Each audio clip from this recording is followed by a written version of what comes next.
Muslim Murizi ka reaguar për atë që ai quan sjellje hipokrite të drejtuesve të Partisë Demokratike. Sot u miratuan të gjithë komisionet parlamentare. Pra lufta mbaroi dhe opozita pranoi rregulloren e ndryshuar të kuvendit vetëm me votat e rilindjes, madje pas ka padur sherr të madh në konferencën e kryetarëve se po shkelet kjo rregullore. Më kujtua Kushtetuta e vitit 1998 kur PD thonte nuk e njohim Kushtetutën dhe nuk morën pjesë në referendumin e pastaj të vritnin dhe bënin be për Kushtetut.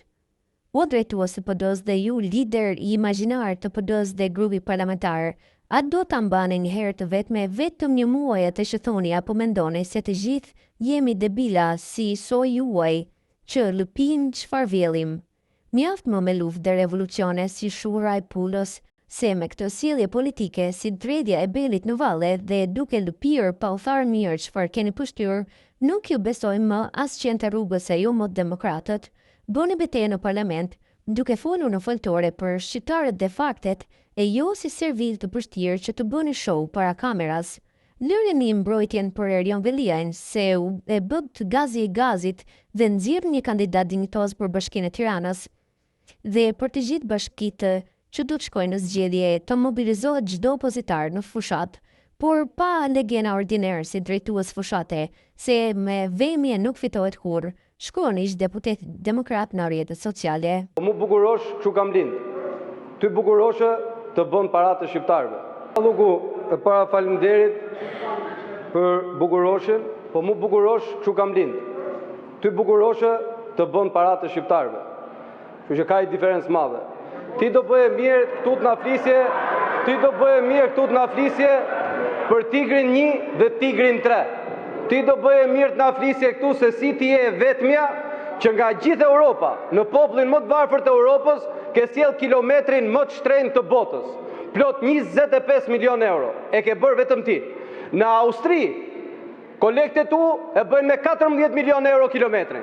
Ti zojnë vjen këtu. Në popullin më të varfër të Europës me 40.000 lekë ndihmën ekonomike, 25 milion euro kilometrin. Dhe rrugët të shkatrohen me një shi. Duhet flasësh për këto.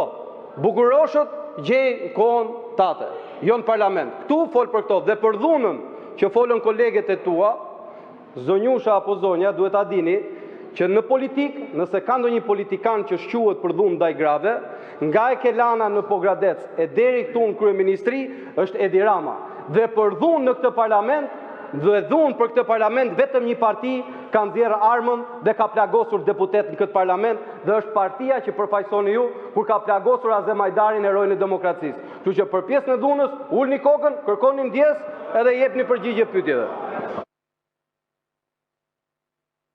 Fjalën e ka përsëri zonja Balluku në emër të Këshillit të Ministrave. Eksakt, se kush e tha se do roj më shumë? Shals, nuk duhet rosh më shumë se unë është do rast.